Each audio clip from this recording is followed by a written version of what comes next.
సంవత్సరాల తర్వాత 2027లో గోదావరి పుష్కరాలు, 28లో కృష్ణా పుష్కరాలు వస్తాయి.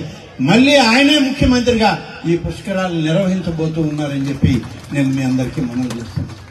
ఇక్కడ నుంచి అనేక దఫాలుగా అనేక విధాలుగా ప్రయాణాలకి సౌకర్యంగా ఉండడానికి ఇప్పటికే కలెక్టర్ల కమిటీ, సెక్రటరీల కమిటీ, మంత్రుల కమిటీ, ముఖ్యమంత్రి గారి ఆధ్వర్యంలో మరి సమావేశాలు నిర్వహిస్తూ ఉన్నాం. ప్రతి ప్రాంతం నుంచి గోదావరి కృష్ణా పుష్కరాలకి ప్రతి ఒక్కరూ రావాలనేదే ఇవాళ ప్రభుత్వం యొక్క ఆలోచన, ముఖ్యమంత్రి గారి ఆలోచన అని చెప్పి మీకు మనవి చేస్తున్నాం. కాబట్టి ఇవాళ ఆధ్యాత్మికమైనటువంటి ఆంధ్రప్రదేశ్ని సృష్టించడానికి చేసేటువంటి ఒక ప్రయత్నం ఇవాళ మనం జరుపుతూ ఉన్నాం, చేస్తూ ఉన్నాం.